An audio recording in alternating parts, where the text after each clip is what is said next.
In 2017, a new president took office while powerful men fell as women came forward to say "Me Too." Those stories and more dominating the headlines in 2017. The year started with a big change in Washington, the inauguration of President Donald Trump. The people became the rulers of this nation again. The next day, millions protested the new president at the women's marches across the country, the biggest single day of demonstrations in American history. One of the president's first major actions, announcing a travel ban against 7 Muslim-majority countries. After court battles and rewrites, the Supreme Court let a revamped version take effect in December, while the legal fight continues. The president also confronting North Korea after the test firing of its first intercontinental ballistic missile. The North also testing its most powerful nuclear weapon yet, a hydrogen bomb, and launching a missile that scientists say can hit any point in the United States. In April, President Trump got his first big win on Capitol Hill. The Senate confirmed Justice Neil Gorsuch to replace the late Antonin Scalia on the Supreme Court. In May, President Trump fired the FBI Director James Comey.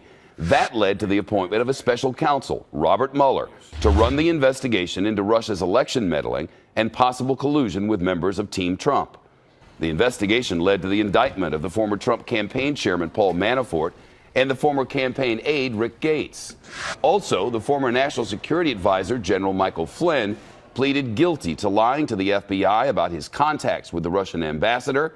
He's now cooperating with the special counsel.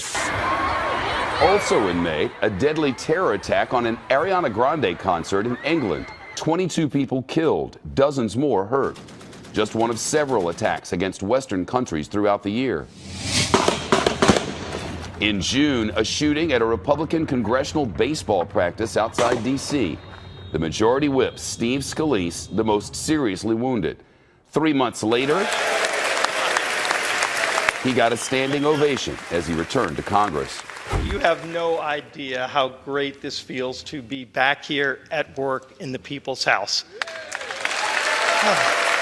In July, Iraq's prime minister announced the liberation of Mosul, Iraq's second biggest city, after more than 3 years under ISIS rule. 3 months later, U.S.-backed forces in Syria said they had recaptured Raqqa, the Islamic State's self-proclaimed capital. Charlottesville, Virginia became the scene of deadly demonstrations. A man plowed his car into a crowd of people demonstrating against a white nationalist rally and killed a woman.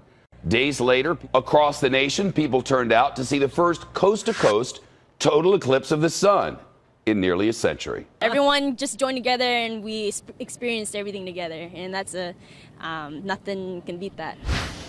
Americans continue to recover from 3 devastating hurricanes, which hit during the end of the summer. First, Harvey slammed into the U.S. as a Category 4 storm, causing catastrophic damage to Houston and the Texas coast. We are just beginning the process of responding to this storm. Next, Irma, one of the strongest Atlantic hurricanes on record. It slammed Florida and the Caribbean with devastating rain. And finally, Hurricane Maria, carving a path of destruction through Puerto Rico, killing dozens of people and wiping out power to the entire island. Go, come on out. On October the 1st, O.J. Simpson walked free after spending 9 years behind bars following a botched robbery in Las Vegas. And just hours later in Las Vegas, the deadliest mass shooting in American history. 58 people killed and more than 500 wounded when a gunman fired into a crowded country music festival on the Las Vegas Strip. Still no word on his motive. Just a month later, another deadly mass shooting. 25 people died, including a pregnant woman, during a Sunday church service in Sutherland Springs, Texas. It's the deadliest shooting at a place of worship in American history. No attack, no act of violence will ever break our spirit or diminish the faith of the American people. In October, the legendary Hollywood producer Harvey Weinstein lost his job and so much more after dozens of women accused him of harassment, assault, and even rape. But the accusations helped create the Me Too movement. Women and men came forward with stories about sexual misconduct. High-profile actors, musicians, journalists, and politicians all caught up in the scandal. Democratic lawmakers John Conyers and Al Franken announced their resignations. Then there's Roy Moore and the Alabama Senate race.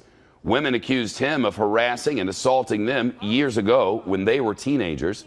Moore lost the special election to the Democratic opponent, Doug Jones. Finally, the House and Senate passed separate tax bills calling for the largest overhaul of the American tax code in more than 3 decades.